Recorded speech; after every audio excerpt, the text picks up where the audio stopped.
Hello friend, कैसे हैं आप सब। यूपी बोर्ड का एग्ज़ाम काफ़ी नज़दीक है। टीजीटी और पीजीटी का भी एग्ज़ाम नज़दीक है। इन परीक्षाओं को देखते हुए मैं आपके सामने लेकर आया हूं हाउ टू करेक्ट सेंटेंस। कोई भी ऐसा कंपटीशन नहीं है जिसमें सेंटेंस का करेक्शन न पूछता हो, जिसमें सेंटेंस को करेक्ट करने के लिए दिया जाता है। तो सेंटेंस को करेक्ट करने के लिए आपको डिटेल ग्रामर के नियम को फॉलो करने होते हैं। आपको डिटेल सिंटैक्स का अध्ययन होना चाहिए। फ़िलहाल अगर आप डिटेल नहीं पढ़े हैं तो मैं कुछ ऐसे सेंटेंस को आपके सामने प्रस्तुत कर रहा हूं जो अक्सर परीक्षा में पूछे जाते हैं और बेहद ही इम्पोर्टेंट सेंटेंस है जो अधिकांश परीक्षाओं में आते रहते हैं। तो यहाँ आपको दिखाते हैं। जैसे पहला सेंटेंस है, kettles were grazing in the field. इसमें आपको फॉल्ट खोजना है कि फॉल्ट कहाँ है।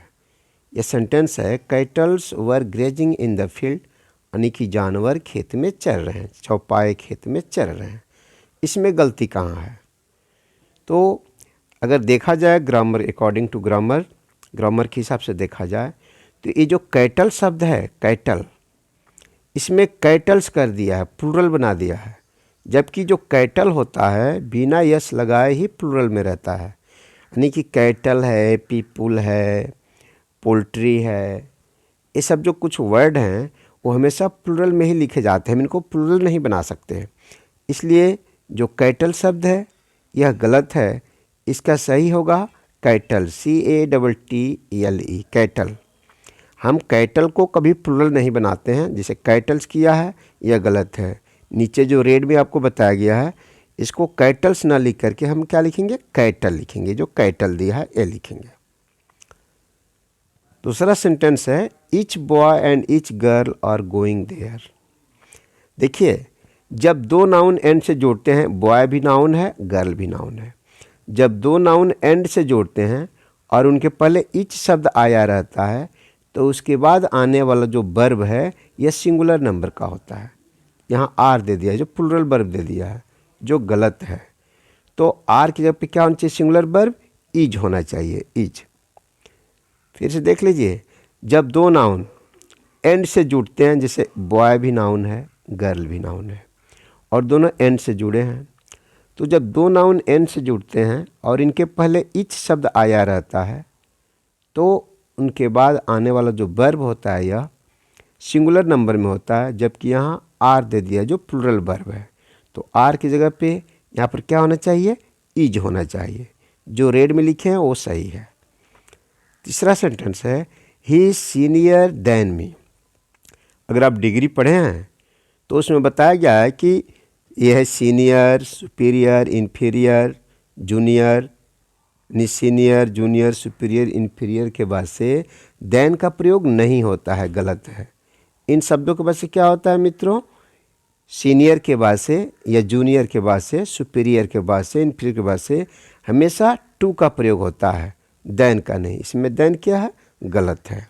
देन का प्रयोग नहीं करेंगे, गलत हो जाएगा। नेक्स्ट सेंटेंस है, he gave me A 10 rupee note. देखिए इसमें क्या गलतियां हैं। ये ही गेव मी ए 10 रुपी, जो 10 रुपी नोट लिखा है, जब ये रुपी से पहले जब कोई संख्या दे देते हैं तो उसके बीच में हमें मारते हैं, डैश मारते हैं, हाइफन बोलते हैं, इसको मारते हैं बीच में। इसको बीच में करके ऐसे लिखते हैं और रुपीज में यस नहीं लगाते हैं, सिर्फ रुपी रहेगा, क्योंकि कंपाउंड वर्ड कर देते हैं, इसको कंपाउंड नाउन बोलते हैं, कंपाउंड वर्ड में आ जाता है। तो 10 और रुपी के बीच में एक हाइफन मार देते हैं और यस हटा देते हैं, 10 रुपी, रुपीज नहीं, रुपीज गलत है, क्या होगा, 10 रुपी नोट। अक्सर परीक्षा में पूछे जाते हैं। इन शब्द को काफ़ी ध्यान से देखिए। जो भी शब्द हम दे रहे हैं, जो भी सेंटेंस दिए हैं, ये इम्पोर्टेंट है, परीक्षा में आते हैं, कॉम्पिटिटिव जो एग्ज़ाम होते हैं उसमें भी आते हैं। अगला सेंटेंस है, it is I who is your friend.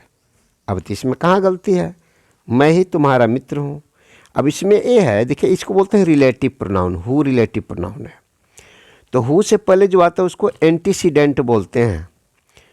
तो एंटीसीडेंट यानी कि हु से पहले पूर्ववर्ती, हु से पूर्ववर्ती जो नाउन या प्रोनाउन रहता है उसके अनुसार वर्ब आता है, हु के बाद वाला वर्ब। तो यहाँ पर देखिए आई है तो वर्ब जो आएगा हु के अनुसार नहीं आएगा, वर्ब आएगा आई के अनुसार आएगा। तो it is I who is your friend दे दिया है, तो इज क्या है, गलत है। तो आई के अनुसार जब वर्ब लाएंगे तो आई के साथ आप लोग जानते हैं एम का प्रयोग होता है। यहाँ पर करेक्ट होगा it is I who am your friend, it is I who am your friend. इसको देख लीजिए, फिर से एक बार रिपीट कर देते हैं। कैटल्स नहीं होता है, कैटल्स, हम कैटल का बहुवचन नहीं बनाते हैं, कैटल्स नहीं होता है, सिर्फ कैटल होता है, तो कैटल्स गलत है, कैटल सही है। Each boy and each girl में जब ईच बॉय, ईच से दो नाउन जुड़ते हैं, दो नाउन एंड से जुड़ते हैं, उनके पहले ईच रहता है, तो उनके बाद आने वाला जो वर्ब होता है सिंगुलर होता है, इसलिए आर ना होकर के ईज रहेगा। ही सीनियर देन मी, जब कंपैरेटिव डिग्री में सीनियर, जूनियर, इन्फीरियर, सुपीरियर का प्रयोग रहता है, तो उनके बाद देन का प्रयोग नहीं होता है, टू का प्रयोग होता है। He gave me 10 rupees note, जब रुपीज़ से पहले संख्या दे दिया जाता है, किसी नाउन से पहले संख्या दे देते हैं, तो उस नाउन को सिंगुलर में लिख देते हैं और उसको कंपाउंड नाउन में लिखते हैं, तो बीच में एक हाइफोन लगाते हैं। तो 10 बीच में देखिए हाइफोन दिए हैं, यहाँ पे हाइफोन रुपी note. It is I who is your friend, who के बाद जो आने वाला वर्ब है यह आई के अनुसार आएगा, हु से पहले जो रहता है नाउन उसके अनुसार आता है, तो हु के अनुसार क्या हो जाएगा, it is I who am your friend, यानी कि मैं ही तुम्हारा मित्र हूँ। इसके जगह पे क्या हो जाएगा, यहाँ पर इसके जगह पे नेक्स्ट सेंटेंस है नो न्यूज और गुड न्यूज, यानी कोई समाचार अच्छा नहीं है। इसमें आपको फॉल्ट देखना है। फॉल्ट इसमें ये है कि जो न्यूज शब्द है देखने में तो प्लूरल लगता है, लेकिन ये सिंगुलर में यूज होता है। न्यूज हमेशा सिंगुलर में यूज होता है। तो जब सिंगुलर सब्जेक्ट है तो सिंगुलर सब्जेक्ट का सिंगुलर वर्ब होना चाहिए, लेकिन सब्जेक्ट सिंगुलर दे दिया है, वर्ब प्लूरल दे दिया है, जो गलत है। तो न्यूज के साथ यहाँ पर क्या होना चाहिए, इज करेक्ट है, इज होना चाहिए। यह होना चाहिए no news is good news, कोई भी समाचार अच्छा नहीं है। अगला ही वॉज इन हरी, देखिए इन हरी एक फ्रेजल वर्ब है, तो इन हरी होता नहीं है, इन अ हरी होता है, इन अ हरी। तो ही वॉज इन अ हरी, यह करेक्ट है। नेक्स्ट पुअर्स और ऑलवेज ऑनेस्ट, गरीब हमेशा ईमानदार होते हैं। इसमें आपको देखना है पुअर में यस हम नहीं जोड़ते हैं। पुअर को प्लूरल बनाने के लिए हम यस नहीं जोड़ते हैं, प्लूरल में कभी यस नहीं जोड़ा जाता है। इसके पहले हम आर्टिकल द का प्रयोग कर देंगे, तो द पुअर मीन्स गरीब लोग होता है, पुअर मीन्स गरीब, और द पुअर कर देंगे तो मतलब होगा गरीब लोग। तो द पुअर और ऑलवेज ऑनेस्ट, यानी गरीब लोग हमेशा ईमानदार होते हैं। तो पुअर्स के जगह पे आपको सही क्या लिखना है, द पुअर होगा। नेक्स्ट है I prefer milk than tea. आपको बताते हैं कि प्रीफर्स के बाद टू का प्रयोग होता है, दो वस्तुओं में तुलना प्रकट की, यहाँ पर मिल्क और टी में तुलना प्रकट किया गया। तो प्रीफर्स जब आता है और दो वस्तुओं में तुलना होती है, तो प्रीफर्स के बाद टू का प्रयोग होता है। इन दोनों वस्तुओं के बीच में तुलना प्रकट के लिए देन की जगह पे टू का प्रयोग होगा। तो ये सही होगा, आई ही है ना, he prefers milk to tea, he prefers milk to tea, यह करेक्ट होगा। नेक्स्ट है this pen is more cheaper than that, यानी कि यह पेन उस पेन से ज़्यादा सस्ता है। इसमें गलती क्या है, देखिए चीपर कंपैरेटिव डिग्री है, मोर भी कंपैरेटिव डिग्री है, तो हम दो कंपैरेटिव डिग्री को एक ही पास नहीं लिख सकते हैं, एक ग्रामेटिकल फॉल्ट है। तो एक कंपैरेटिव डिग्री को हम हटाएंगे, किसको हटाएंगे, मोर को हटा देंगे। तो ये करेक्ट होगा this pen is cheaper than that, this pen is cheaper, this pen is cheaper than that, यह पेन उस पेन से सस्ता है। ये मोर नहीं रहेगा, क्यों नहीं रहेगा, क्योंकि मोर भी कंपैरेटिव है, चीपर भी कंपैरेटिव है। एक कंपैरेटिव डिग्री हो गया तो हमें मोर लिखने की ज़रूरत नहीं है।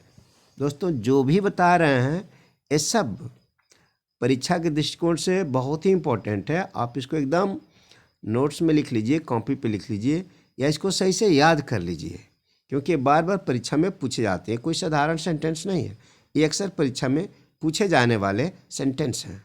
नेक्स्ट सेंटेंस है दोस्तों, ऑलवेज टेल द ट्रूथ।